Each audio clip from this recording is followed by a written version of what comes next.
Hi, Fiber Friends. Welcome to the Fiber Artist Podcast, and thank you for tuning in today. Before we get to today's episode, I wanted to let you know we are fully restocked on recycled cotton and Meridian cotton rope and string with over 40 new colors to choose from and sizes ranging from 3mm to 9mm.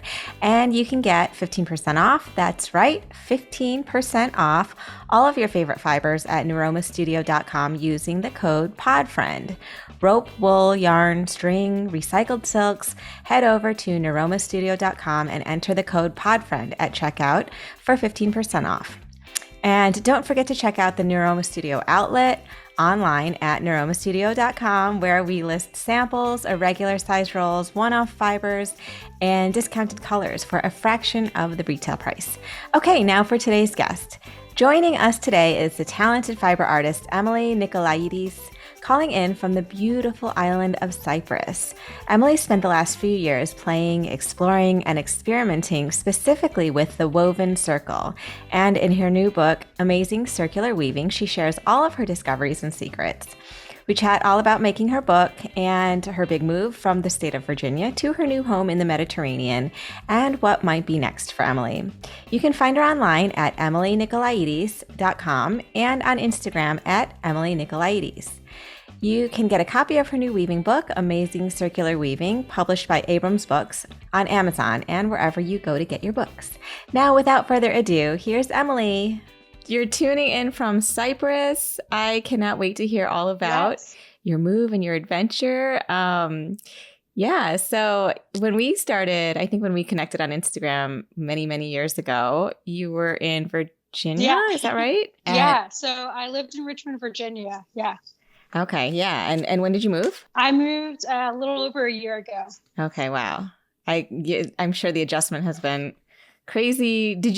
Were you familiar with the area? What happened? Why did you move? So I'm half Cypriot, and so I have a lot of family here. I'm half Cypriot, half American. So I grew up in the U.S., but would come to visit when I could to come see my family here. And I'd always wanted to move to Cyprus, and it was the right time suddenly. So I'm here now.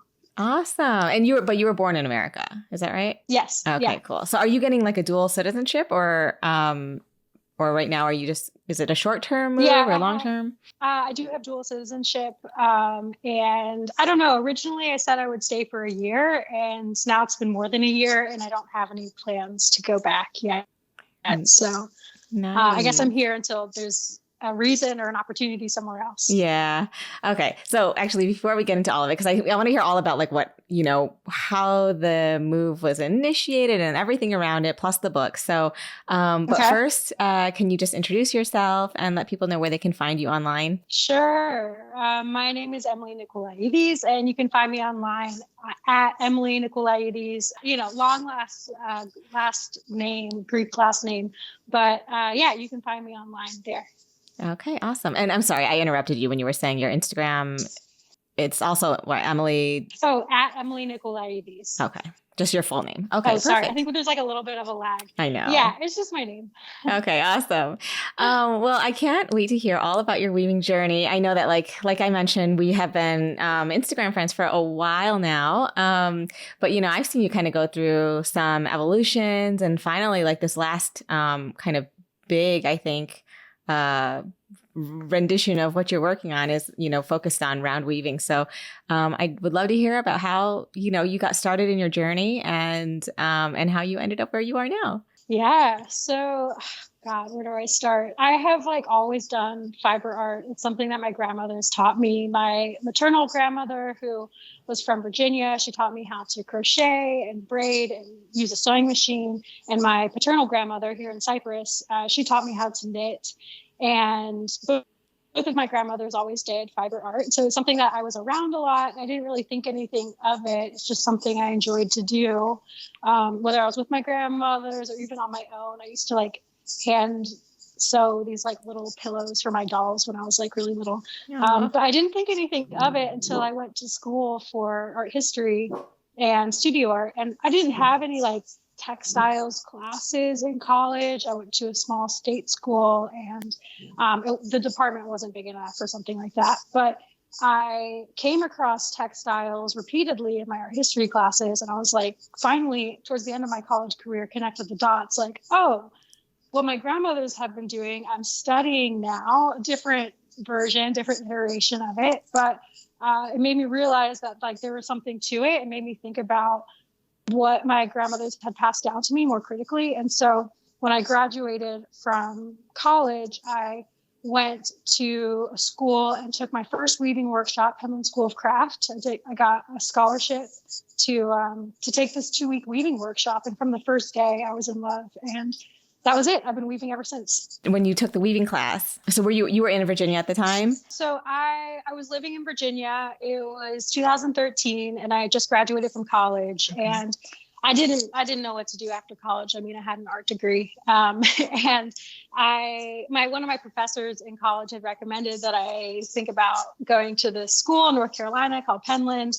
And so I applied for a scholarship. I got it. And so it was like 2 weeks after graduation, I went down to Penland and took this like 2-week weaving workshop. And it was how to use a floor loom. And so it was like pattern weaving. It was actually a double cloth class. So how to weave 2 pieces of cloth on top of each other, which was way more advanced than where I was at. Didn't know anything about weaving coming into it. And so I didn't actually do any double weave in that class, but so that's where I started. Okay. That's so cool. I mean, that's like, I've never worked with a floor loom. I wouldn't even know where to begin. I wish I knew more about it to be able to talk about it. But like, yeah, I can't imagine that being my like first experience in weaving. It's like it seems intimidating. It was, and the teacher was like preparing us before you can even begin weaving on a floor loom, you have to dress it. And it's a long process of measuring out all of your warp threads. And then you have to wind it onto the back beam or the front beam. And then you thread it through all the heddles and the reed. And then you tie it onto the other beam. And I don't know, it just takes a long time. And our teacher was warning us like, hey, if you don't like this part of the process, weaving might not be for you. Right. And at that time, I didn't know about frame loom weaving or any of that. There wasn't all this information online so readily available. And so that was all I knew. And so it was like, okay, I guess I got to get into this. And I did. And so after I took that workshop, I came home and I found a 4-harness floor loom on Craigslist, and I found a Chiba studio in all of Richmond, and I started weaving on my own. So you did get bitten by the bug while you were, after taking the class. Yeah. I mean, I felt from the first day I fell in love. It was like, okay, there was something about the organization of it that was like really comforting, and all of the counting. It's like you begin this process and then the only thing you can do is like move through all of the steps. And I think that order was really appealing. So you'd mentioned that you graduated with an art degree. Did you get a studio art degree, like a fine art practicing degree, or were you art history or something just related? I got a double major in studio arts and art history. And so I took a lot of different kinds of art classes. With that, I did focus on ceramics, but I took a little bit of everything as a part of my degree. Okay, nice. Oh, wow. So you were a ceramicist. Do you still practice that to any degree? Yes. Nice. No. No, honestly, that's part of what brought me. No.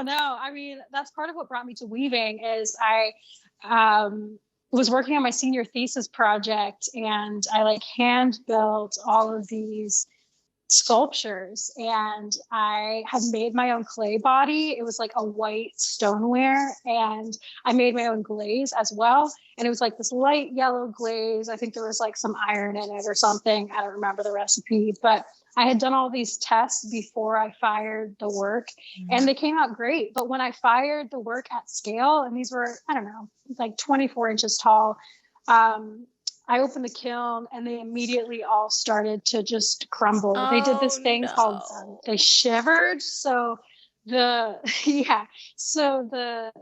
clay body and the glaze cooled down at different temperatures. And so they separated. They tried to fuse together, but because they cooled differently, they separated. And so the pieces all fell apart. So it was like It's a so semester's worth of devastating. work, maybe 20 pieces. Yeah. Oh Yeah, I God. cried. And at that point, yeah, my ceramics professor was like, hey, interested in craft, but maybe ceramics isn't for you. And at that point, that's when he started encouraging me to look at other mediums. And I'm really glad he did. I mean, I appreciate the honesty. Honestly, yeah. But that seems extreme. I mean, how about like, oh, there's like a chemical balance that needs to happen. You can, try this again. Or were you just like over it? Or maybe he could tell. It was too late at that point. I think Yeah. it was too late. And it was like so devastating. And that's just a part of ceramics. You don't necessarily know what's going to happen inside the kiln. Anything could go wrong. And I just I don't think I was prepared for that level of that lack of control. And And so to come to disappointment. weaving where it's so ordered, yeah, incredibly disappointing. At least with weaving, okay, you don't know what's going to happen when you take a piece off the loom. If you're weaving pieces that come off the loom, you can take it off and it shrinks and it shrivels and it like becomes this whole other thing than it is when it's stretched taut on the loom, whatever kind of loom you're using. And but still, even with that, like I don't know, something about that is like way less risky to me Totally. than the whole firing process. So, yeah. Yeah. I mean, you're not leaving that much up to chance. The firing process is definitely that I could not imagine having gone Yeah. through all of those hours of work. So did he pass you based on like knowing that you did the work and like he'd probably seen some of it, like the steps that you had gone through for some of it? I had also like prepared some other work for my thesis. And so it wasn't just the ceramics work. So I had other pieces to show and I got, great marks, but yeah, I don't remember. He must have just passed me for it because I mean, he saw the before and after. He knew where it was going. He had, I was in there 20, 30 hours a week for, a whole semester. Like, so yeah, I don't remember. He must have just passed me, but fortunately I did have other work to show for my thesis. Right. Oh my God. You must have like some blocked out, like you blocked out the trauma of it all. I honestly can't imagine. Probably. It would be so devastating. I mean, college is just, right? I mean, college is just, so there's so much going on anyway. It was all moving so fast, and leading up to graduation. And so, yeah, I probably, even had that not happened, I don't know how much I would have remembered. Right. That's true. I don't remember anything. I was doing college properly and just partying a lot. Yeah. Okay. So after college, you take your weaving class, you buy your, so you ended up practicing in a studio space in Richmond? So I had gotten this loom and the previous owner of the loom had given me some tools and a lot of them I had to find on my own. And then I also got the Pattern Weavers Directory. And that's still one of my favorite weaving books. And I just started weaving, working through the pattern book and, learning how to troubleshoot a loom. I mean, there was all these things going wrong before I could even get to the weaving process, but I learned a lot. And so I was working part-time and just spending as much time in the studio as I could. I was really fortunate to be able to live at home. I was also living at home and wanted to get out of the house. So it was great incentive to be in the studio and working. So, and then I ended up getting a full-time job. I was screen printing t-shirts and I think the spring after that. And I hated the jobs. It was just not a good fit. And so I quit and took this solo road trip by myself with all these stops along the way, learning different things. And one of those stops was I took another weaving workshop at Penland that summer. Just continued learning. So what kind of workshop was that one? Was it also sort of like a, rigid loom based? Yeah. Again, it was weaving on these 4 harness floor looms. And in that class, I did end up doing some double cloth, but I was really just continuing what I learned the first summer and also what I had learned on my own in between. At the time, there just wasn't that much weaving information available online. I didn't know of any classes I could take. And so that felt like the only option other than like reading books on my own. But it's like I could only get so far with that. I ran into, I was constantly running into issues and things that I needed to figure out. And I didn't know who to ask. I didn't have any weavers locally that I could like talk to about these things. Right. And not that there aren't guilds and things like that, but I just didn't go down that path. So yeah, over the next few years, I took a few workshops, as many as I could. I had also gone to Aramont School of Arts and Crafts and did their work study program, and was continuing my fiber art education there as well. So, and it was really helpful that I could live at home during that time and just work as much as I could, save up all my money, and then I would like quit my job and then go away and take another class or like have another fiber art experience somewhere. So somewhere along the journey, you decided to kind of, I don't know if it was a conscious decision, but you started exploring round and circular weaving. So how did that sort of come about? In 2016, I yet again had like quit a job to go take another workshop, and I did this like 2-month concentration in tapestry weaving with Mary Zickafoos, who's a really incredible weaver. She's known for her woven shibori tapestries. And in that workshop, I got really interested in shape tapestry. I was kind of over the floor loom and working with patterns and having to like predetermine what I was going to weave. And during that time, Mary introduced the class to a lot of weavers I hadn't heard. In particular, that really moved me was Sylvia Hayden.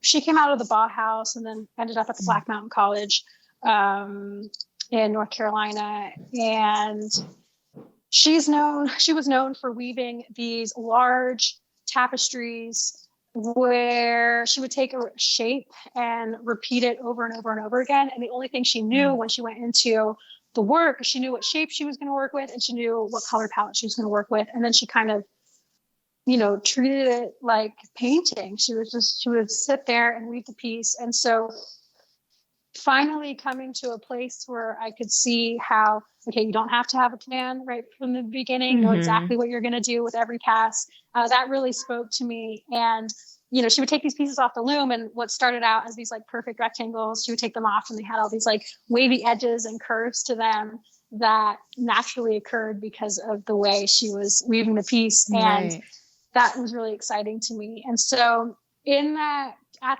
that time, I decided I wanted to weave an arch. I don't know why. I was like, how can I weave an arch?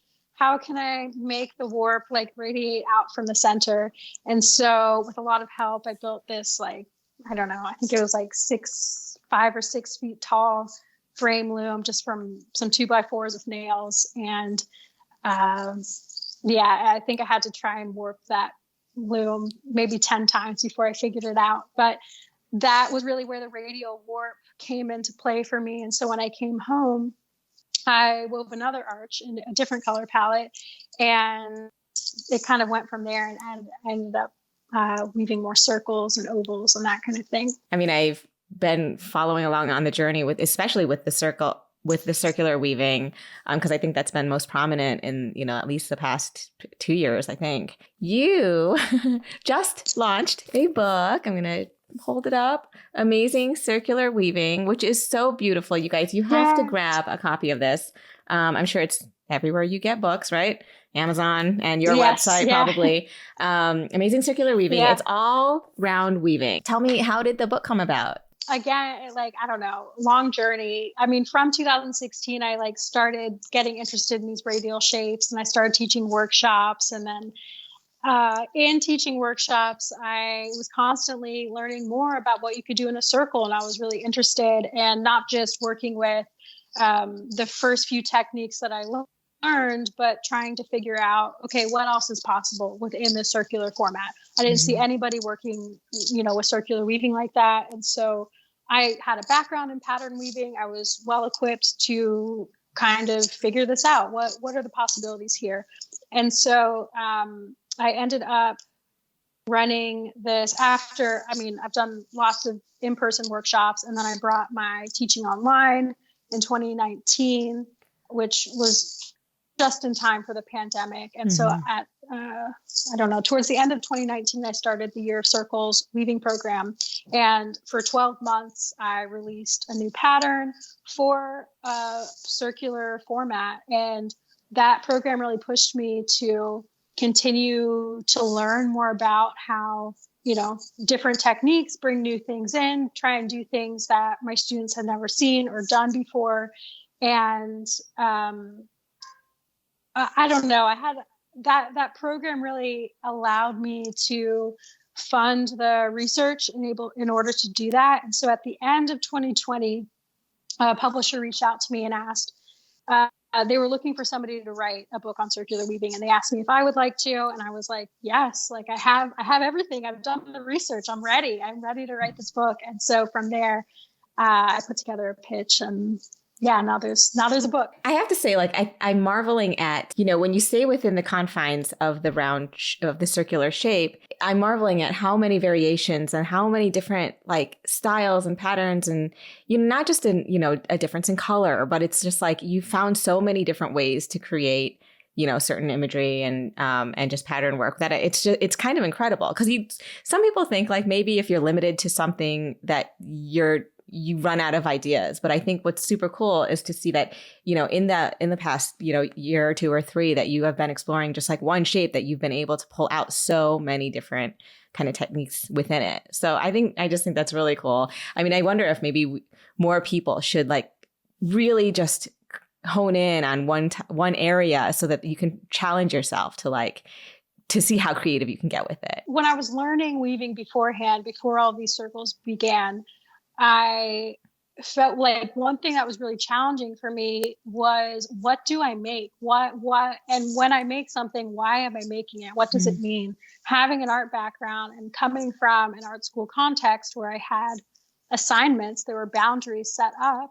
I did really well making within those boundaries and having a jumping off point. And so when I got into circular weaving, it was like, okay, finally, I have some boundaries that I'm excited to work with. And so having something to respond to that shape, there were so many possibilities that I could do within it. But yeah, I don't know. I mean, I think having some boundaries around my practice has really made a big difference for me and allowed me to do something that I wouldn't have done without it. Right. Yeah, that sometimes maybe too, like having no boundaries is almost a hindrance because you need to hone in on something, right? Like some kind of idea. So yeah, I just think that I've never really thought of it in this way, like in terms of a practice that you know, that if you do restrict yourself, that's where you actually find more creativity in a way, you know, because you have to be more you just have to explore more within that. So I don't know. I think that's a really beautiful and important thing to kind of play around with. So how was the process of writing the book for you? I really enjoyed it. So I didn't know I was writing this book until 2 weeks before we moved to Cyprus. I had pitched the book and I was just waiting to hear back, and I didn't hear anything back for a couple months. And I thought, all right, this book isn't happening. In that time, I decided to move to Cyprus. And then, 2 weeks before, I found out yes, this is happening. So I was like, oh my God, oh boy, where am I going to write this book? Right. What, I need tools, I need materials. How is this happening? Okay, wait, pause. I'm going to pause. We're going to go on a little digression because I like doing things in chronological order so that my brain sort of can follow a path. So how did the move come about? Were you just like, listen, wait, because you have a partner, husband? Yes. Or boyfriend? Okay. Yeah. I'm married. Okay, husband. And were you just like, listen, I'm sick of being in Virginia, let's move? Or did something kind of, was there a catalyst for it? I was ready for a change. At that point, I had been living in the city of Richmond for, I guess, I don't know, 6-7 years, something like that. And we had been in our house for maybe 3 years at that point, and I was ready for a change. I grew up moving around a lot. So every couple of years I get antsy and I need to do something else, be somewhere else. And so we were looking to move anyway. And we just like weren't finding a place to live. We were open, renting, buying, whatever. But we nothing felt right. And then yeah, and so then I was like talking to my family about it, and they were like, "Well, what if you went to Cyprus now? You've always wanted to." And I was just like, "Yeah, that feels really good." And it took my husband a couple more weeks to like get on board with that. Of course, I wasn't going to do it without him, but yeah, when he finally was like, "All right, let's do it," it was like 3 months. I think we got rid of a ton of stuff. We packed up our house. I packed up my studio. He quit his job Oh and boy. we moved to Cyprus. Yeah. And how were you planning for, like, let's talk about the practical element of this. So work Yeah. and that kind of thing. And language. I mean, is it primarily Greek? They speak primarily Greek there? Yes. Yeah. Okay. Practically speaking. Yeah. I mean, I speak some Greek. Most people speak English here, fortunately, but that was something I knew I was going to have to work on my Greek. My husband as well. He's American. And honestly, as far as what we were going to do when we got here, we didn't have any plans. My husband was willing to do anything. He was looking to make a change anyway with work. And I didn't know what I was going to do. I figured I would weave or learn about Cypriot weaving or something, but we didn't really have a lot of plans. There was a lot of trust involved. And so when the book got picked up, I was like, all right, okay, now I know what I'm doing. Nice. So then you, I assume, did you get a book advance? So then you kind of knew, like, for the next few months you could, write on that, and then. Yes. Okay. So that came through, and then you make your move, and this is like about a year ago then. Yeah. Is that right? Okay. July 1st, 2021. Okay. Did you find a place to live, or are you living with family? We had a place to stay. We're house sitting for a family member. And so that all worked out. Nice. And then as far, I mean, and also because I have family here, we had a lot of help in navigating. I'm a citizen, but my husband needed to apply for alien registration. And so we had family to help with that, help us figure out health insurance, find doctors. I mean, just do all the practical things. And so I don't know how we would have done it had we not had people here to like help us navigate all of that. Yeah. But yeah. And then as far as like a place to work for me, at my grandmother's house, my grandfather, who has passed away, he had an office in the garden. And it's kind of like between my grandmother's garden and the street. And so it's not a big space, but it had just been sitting there since he passed away. And so my uncles, when I decided to move here, my uncle suggested, hey, what if you take the office? And so when I got here, we renovated the space and I was able to write the book there. Oh, wow. I mean, is it as magical as it sounds? Because I mean, I have very little of a concept of what, your town in Cyprus looks like, or the garden office, but it sounds so like fantastical. Yeah. I mean, it is in a lot of ways. I mean, it isn't, everywhere has its like pros and cons, but it's magical. It is in the garden. There's like a giant fig tree next to my office. There's a mandarin tree on the other side. There's like all kinds of other fruits and vegetables. Oh, it's so lovely. Yeah.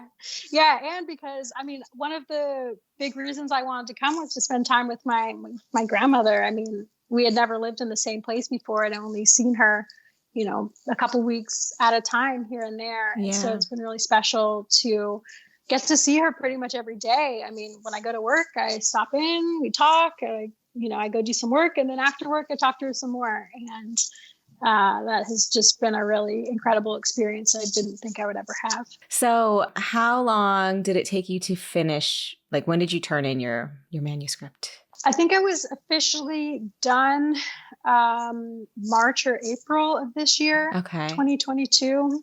Yeah. So that kept you busy for that first half of the year. Had you already had an idea which projects you were going to do, and had you already made them? So when I put the pitch together, one of the things I had to do was lay out, the chapters, the outline of what the book was going to be. And so I put most of the projects that I had done in the year of circles into it, but those had all been wall hangings and decorative circular weavings. So the publisher had also requested homewares. And so that was something new for me. And so at that time, when I put the pitch together, I, came up with some ideas. Of course, this was like a working outline and there was flexibility later on. So when I moved here and started writing Amazing Circular Weaving, I did have to figure out some things, and there were some projects that I had initially proposed that didn't work. And so I chucked them and I, brought in other things. But yeah, so I had, it was when I moved here that I did all of the writing, the photography, and yeah, so I had deadlines every month for several months. And, wow. It was a lot to not be able to talk about. I'm spending all my time doing this. And I was like, I can't tell anybody. Right. So you did all the photography yourself? Yeah. So I did all the step-by-step photography. There are some photos in the book that the publisher took. And then also the headshots of me were from my photographer in Richmond. Okay. Very nice. I mean, it turned out so beautiful. I'm, so happy for you. Congratulations. I hope you get lots and lots of eyes on it and lots of people buying the book, because it is wonderful. It's such a good resource, really. Because you really get into it. I feel like you get into all the possible details that you could be, exploring with this kind of weaving. Oh, thank you. Yeah. I mean, it's like I've done all this research and work into this, and to be able to share that resource in such a practical way just feels really good to put it out there. And I can't wait to see what people who come to this book do with these patterns. Yeah. I imagine a lot of people are going to do them as I've laid them out, but I also hope to see people use these techniques in their own ways and in ways I never thought of. Yeah. So how does it feel being on the back end? I know that when you're approaching something like this, it's huge, right? It's like the thing you've been working for a year, and then it finally comes out. You're literally seeing it, in your hands, published. It's in paper, it's tangible. How are you feeling now? I feel really satisfied with the work that I did that led up to that point. And that feels really good to be able to tie up this season in a bow. Mm-hmm. But now I don't know what to do. Yeah. I'm like, so do I keep researching circular weaving? Do I keep, continue to teach these things that I've been teaching for the last 5 years? Or is it time for something new? And I'm at least at the moment, I'm thinking it's time for something new, but I don't know what that is. Yeah. I think your gut starts to tell you when, when it's transition time or whatever, when you start to feel a little bit restless and wanting to explore something else. But yeah, no, I ask this because I feel like oftentimes, you're pouring your heart and soul into this one thing, and then the thing happens, and then a lot of people feel not disappointed, but just it's anticlimactic in a certain way, where they're like, I was living my life for this thing, and then it didn't fully, I don't know if it just didn't fully satisfy or fulfill them in a certain way. They were looking for this magical, explosive thing to have, a change, right? Mm-hmm. But then it's because it happens gradually. You're doing it day by day, and then suddenly the book is out, and then you're like, oh, I don't know. It didn't feel like I thought it was going to feel. So I was just I'm wondering how that felt for you. It's a bit of both. I do feel really good about what I put out, and it, to start seeing people getting to hold it in their hands totally is an amazing feeling. But at the same time, yeah, you're right. It's it's been building and building and building, and now it's here. And I felt a bit lost. It's these circles were this, I don't know, it's what the last several years of my career has been focused on. And to not have that focus anymore, there's room for all of this other stuff, and I don't have that boundary anymore. Right, right. That was so comfortable. So yeah, I got to Yeah. find some new boundaries to I work think within. so. But you'll find it for sure. As you've been, in your new environment, do you feel like it's done anything to enhance or take away, from your experience, or, add to your experience of creating and, just thinking of inspiration? I've been getting a lot of inspiration since I've been here. And when I was super focused on the book, that was kind of difficult to navigate at times, because I wanted to be all in with the inspiration I was getting, but I had this other project to work on. Right. And so I did find ways to begin exploring the ideas that I was getting here. And I don't know, it's a lot of varied things. It's like, I'm seeing all of these new things. I've always been really aware of like the seasons and cycles. And I mean, it all goes together with the circles. And so just noticing colors and how things change throughout the year has been really interesting. And then also like learning about my culture in a way that I hadn't had the opportunity for before, because, I would come here on holiday for a couple weeks at a time and was aware of my culture. I think my family was really great about making sure my sibling and I, felt attached to our Cypriot heritage. But now that I'm here, it's like I'm learning all these new things in a way that you can't get from, without being in the midst of it. And so that's really inspiring as well. And to like understand parts of myself that I didn't really get until I was here has been interesting. And then also, I mean, just learning about the traditional Cypriot fiber arts. Mm-hmm.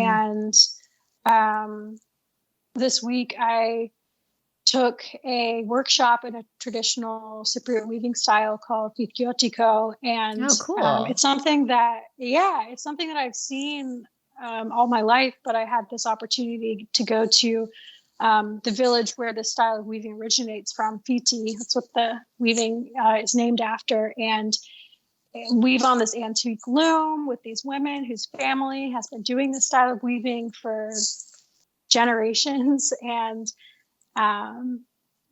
so it's like there's all of this new things to learn. And I'm very much driven by the research and the exploration of weaving. And so I'm finding new ways to do that here. And so I don't know where it's going, but that's I'm enjoying incredible. it. What does can you spell that for me, like the style of weaving? Because I want to or do you have a photo of what you worked on or something that you can share with us? Yeah. I'll send you some pictures. Okay. I'll just send you some pictures and I'll spell it for you there. Okay, perfect. It's also spelled differently than it sounds because of the Cypriot dialect of Greek and all that stuff. Right. So, and is it phonetic or Cyrillic or whatever? Yeah. Yeah. I mean, the Greek alphabet. Yeah. So, that must have been a really incredible experience. Your grandmother, has she been sort of watching in on this process? What kind of feedback are you getting from her? She is so interested and also baffled by all of it. When I finish a weaving, I show her. I mean, she saw all of the projects that I worked on for the book and is really interested in it. But she's also like, so how do you make money? She's very concerned about the financial aspect. And one thing, I had so she had a business for many years. She ran a cantina at the school, basically selling sandwiches and pastries and juice boxes at the elementary schools in their city, in the city that my family's from. And she was a very savvy businesswoman, and she had a lot of people working with her. And so she knows a lot about, she's asking about my profit margins and all of these things. And it's so cool to see that side of my grandmother that I didn't really understand or know a lot about before. Right. And she's like a badass businesswoman. Yeah. And I mean, it's amazing. From the age of 8, she raised the rest of her siblings. So she didn't finish school or anything, and also grew up in a totally different time. And so it's really cool to, I don't know, see her mind at work in that way. I know, especially when you just don't imagine you're like, elderly, elderly Yeah. grandparent to like have it all together in that way. Yeah. I mean, she's 87 and Oh she's my like gosh. wanting to crunch numbers. Yeah, that's so cool. Yeah. She's going to keep you on a straight path. So, Yeah. Yeah. so you don't become financially, whatever. Yeah. That's awesome. So you're enjoying your time there now. You have there's no end in sight for you being in Cyprus. How is your husband enjoying it? He's enjoying it a lot. And it's just like opened up a whole new, I mean, it's a new world. He had been here before. We came for a couple weeks the year after we got married. Okay. And so he had visited, but I mean, yeah, he's never lived this far away from home before. And the whole move was like, he had never done anything like that before. He had always, he was born and raised in Richmond. And so it's been like cool to like see him like integrate his life here and make friends and, all of that. Yeah. Was it, were there any like complications because you were moving like in the middle of a pandemic and all that kind of stuff? Not really. I mean, when we came here, the COVID restrictions were much more than they were in the US. Mm-hmm. And yeah, also like, to go in stores and have to show our vaccination cards and things like that. I mean, they would look at our cards and be like, this is what they give you in America? This like little piece of paper that's handwritten. They couldn't believe it. It is pretty they crazy. Have an app. There's QR codes in Europe. Like, they're just like, you're joking, right? This is your card. And we're like, that's, That's so funny. I know we are so behind. What the hell? So funny. It's like you could literally just like go grab a piece of cardstock and print the stupid thing. It is so ridiculous. Yeah. It's like, wow, anybody could like make one of these up. It's like, it's nothing. Yeah. Oh my God. So funny. And have you come back to the States since you moved at all? Or are you just been there? Okay. No, yeah. You're not homesick at all? I miss my friends who Yeah. are in the US and the family that I have there as well. But other than that, no, I don't really miss it. I'm just like here having this experience and, yeah, I don't know. I'm just really present here. I don't miss too much. I will. Well, okay. One thing that was really different moving here was just like shopping in general.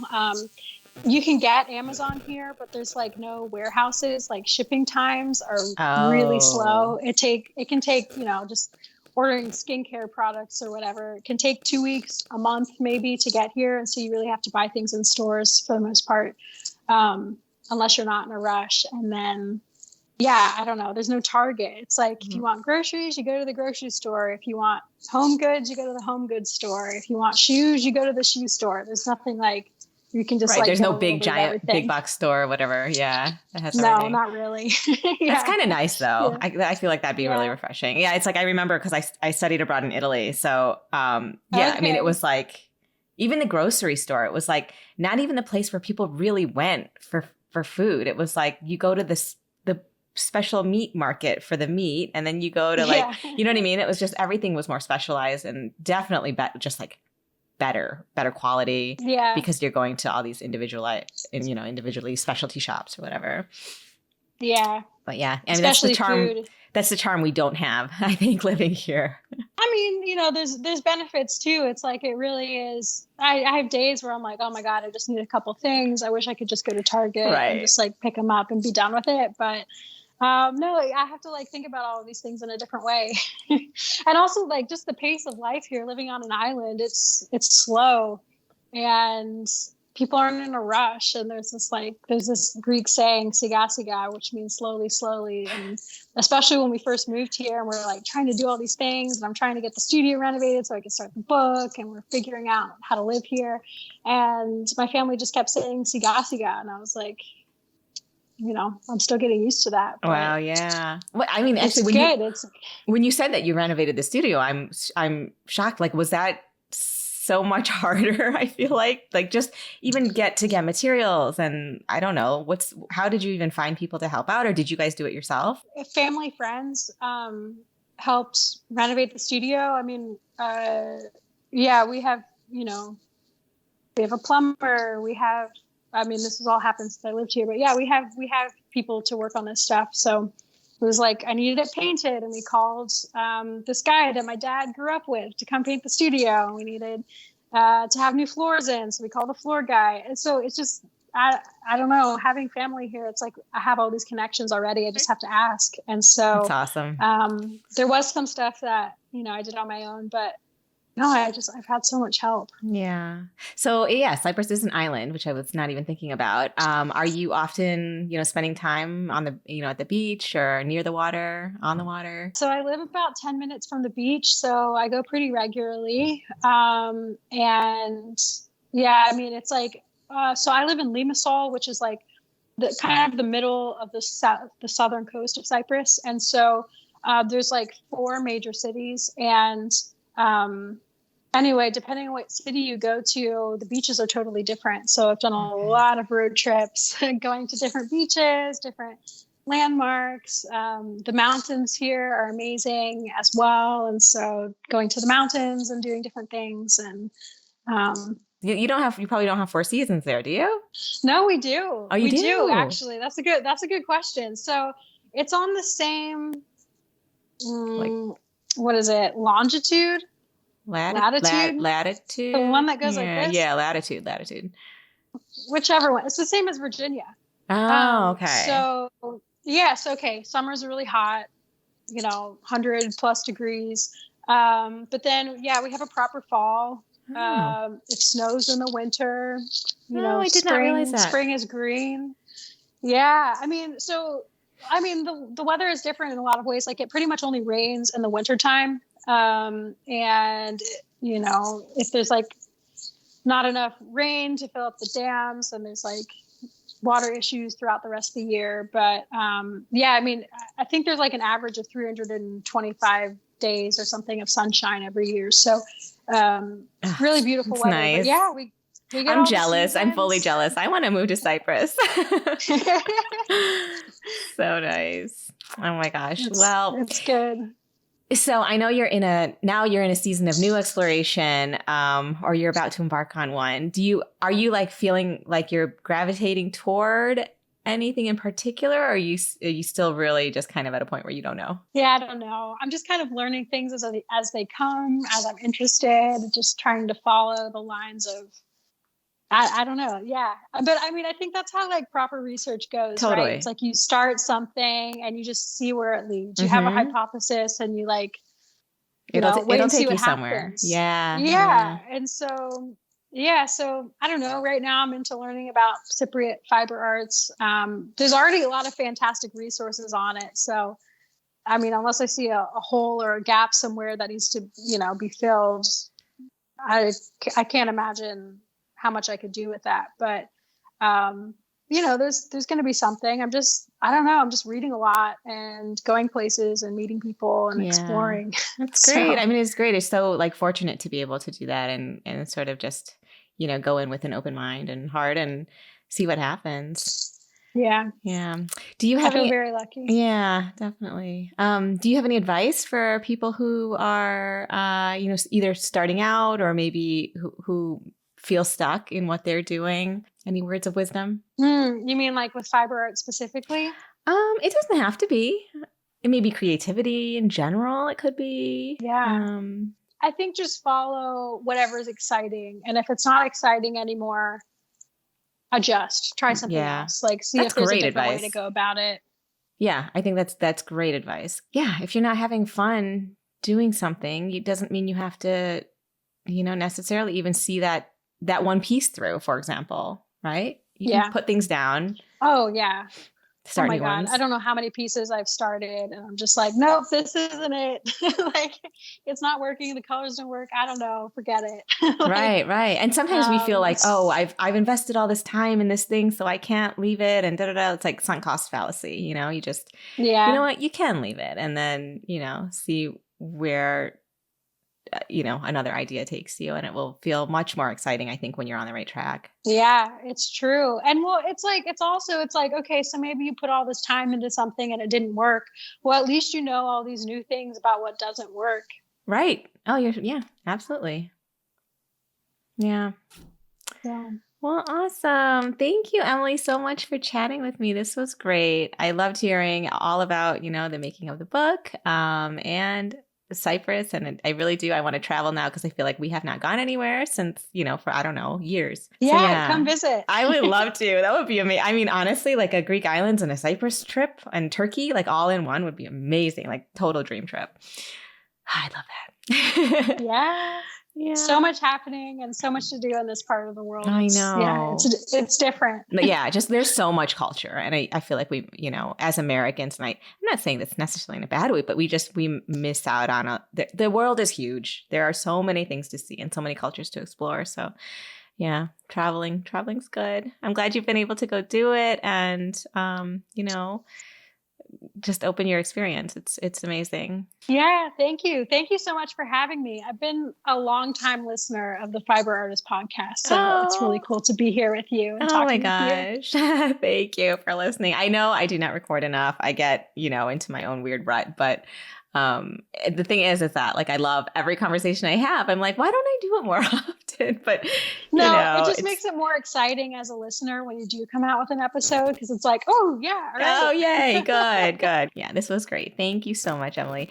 And I guess just once again to close it out, can you let people again know where they can find you online and on Instagram? So you can find me online at Emily Nicolaides, and my website is emilynicolaides.com. I have all my information about my book, my shop, about me, my Patreon, all of that stuff if you want to learn. Or just look at past work I've done. I have like my whole weaving portfolio up there as well. So if you want to see how this has evolved, check out my website. Awesome. And pick up a copy of Amazing Circular Weaving right here. You will not regret it. You'll learn a lot. Wherever you buy books, it's everywhere. Awesome. All right. Thanks again and congrats again. Check the show notes of each episode to get the website and Instagram for each of the fiber artists I speak with. Be sure to give them a follow. And you can view video from this podcast on neromastudio.com/The Fiber Artist Podcast. If you enjoy the Fiber Artist Podcast, go to Apple Podcasts to subscribe, rate, and review. Thank you for listening.